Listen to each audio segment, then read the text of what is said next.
করেছিলেন। এখানে আসার পর থেকে আমি ভাবি যে আমি একটা নতুন মানুষ, আমার নতুন করে জন্ম হয়েছে এই ক্লাস করার পর থেকে। নমস্কার সবাইকে। নমস্কার। এর আগেও আমি বলেছি যে এখানে আসার পর থেকে আমি ভাবি যে আমি একটা নতুন মানুষ, আমার নতুন করে জন্ম হয়েছে এই ক্লাস করার পর থেকে। তো এরকমটা তো মনেই হয়, অনেক অনেক মিরাকেলস হচ্ছে।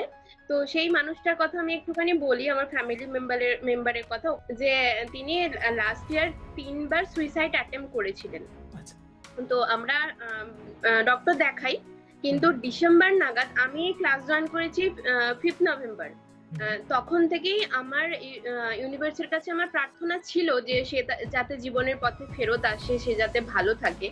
তো ডিসেম্বর নাগাদ সে আমাদের উপর পুরোপুরি বলে যে আমাকে আর ডাক্তার দেখিও না, আমি ডাক্তার দেখাতে চাই না, আমি প্রমিস করছি যে আমি এবার থেকে ভালো থাকবো। তো হ্যাঁ, সে কথা রেখেছে এবং ইউনিভার্সের কাছে আমি অত্যন্ত কৃতজ্ঞ যে সে এখন কতগুলো বাচ্চাকে পড়াচ্ছে। তারপরে সারা শীতকাল জুড়ে সে অজস্র ফুল ফুটিয়েছে, বাড়ির সমস্ত কাজে সে ইনভলভ, মানে অনেক ভালো আছে, অনেক ভালো আছে। আর আমি নিজেও ভালো আছি এবং সেই মানুষটিও খুবই ভালো আছেন, এটা আমার কাছে অনেক বড় ব্যাপার। এবং তার 2 বাচ্চা আছে, তাদেরকেও সে সুন্দর করে মানুষ করার চেষ্টা করছে। ইভেন তারা সবাই মিলেই মানে এমন একটা খারাপ জীবন যাপন করছিল, সেখান থেকে সরে আসার চেষ্টা করছে, মানে কষ্টের জীবন যাপন করছিল বলতে চাইছি। এখন ওরা সংস্কৃতির মধ্যেও ঢোকার চেষ্টা করছে, নিজেরা এগিয়ে এসে বসন্ত উৎসবে পার্টিসিপেট করেছে। এটা মানে আমার কাছে অনেক বড়। যারা একদম জীবন বিমুখ হয়ে গেছিল, তারা যে এই যে সরে এসেছে, এটা অনেক বড়। আর আজকেই আমার আরেকটা কথা বলি, আমি একজন নার্সিং স্টাফ, আমি ডিউটি থেকে এসেছি। তো আমি তো জানি আমার ক্লাস আছে, আমার ইভিনিং ডিউটি ছিল, আমি জাস্ট 8:45 নাগাদ ঢুকেছি। তো হোস্টেলের রুম মেম্বাররা সবাই চাইছে একটু বাইরে আউটিং এ যেতে, কিন্তু আমি বেছে নিয়েছি আমার ক্লাসটাকে। এবং স্যার আজকে যেই টপিক গুলো আপনি বলেছেন, সেইগুলো যে আমার সাথে সব মিলে গেছে। যেন আপনারা বলেন না যে কার কার মনে হয়েছে যে আজকের ক্লাসটা তার জন্য, সিরিয়াসলি আজকের ক্লাসটা আমার মনে হয়েছে আমার জন্যই। এবং আমি থ্যাংক ইউ জানাচ্ছি ইউনিভার্সকে যে আমি আমার এই ডিসিশনটা নিতে পেরেছি। আমি বাইরে না গিয়ে সবার সঙ্গে বাইরে আনন্দ করতে গেলে আনন্দ একটু হতোই, কিন্তু এই ক্লাসটার থেকে বড় কখনোই হতো না। মানে থ্যাংক ইউ সো মাচ সবাইকে, আপনাদের মানে স্যার ম্যামকে তো বটেই, সবাইকে। এবং আমি যে ডিসিশনটা নিতে পেরেছি, আগে হলে হয়তো নিতে পারতাম না, কিন্তু এখন এই ডিসিশনটা নিতে পেরেছি।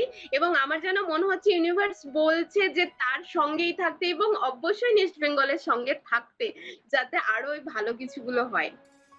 সবাই থাকুন, আমি তো আছি, আমি আজীবন থাকতে চাই। থ্যাংক ইউ সো মাচ সবাইকে, ভালো থাকবেন সবাই। Thank you ma'am. Thank you for sharing. Wow, congratulations.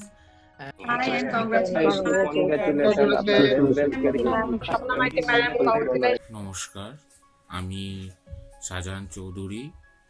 ইউনিভার্সের অসীম কৃপা যে এই সন্তু স্যার এবং প্রিয়াঙ্কা ম্যাডামের ক্লাসে আমি জয়েন হতে পেরেছি, এই জন্য থ্যাঙ্কস টু ইউনিভার্স যে এত সুন্দর একটা অর্গানাইজেশনে আমি ক্লাবের মধ্যে আমি জয়েন করতে পেরেছি।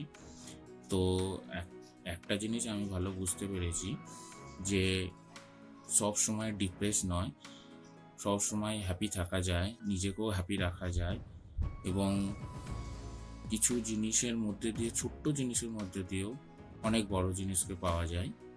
এবং নিজের অনেক কিছু অনেকের অনেক কিছু প্রবলেম থাকে, কিন্তু প্রবলেমটাকে নিয়েই যে চলতে হবে এটাও আমি বুঝতে পেরেছি। তো স্যার যে প্রসেসটা দেখিয়েছেন যে অল টাইম হ্যাপি থাকা যায় কিভাবে, এই সম্পূর্ণ প্রসেসের মাধ্যমে আমি বুঝতে পারছি। Thank you Priyanka madam and thank you Santu sir যে এত বড় একটা পরিচালনা করছে। Thank you.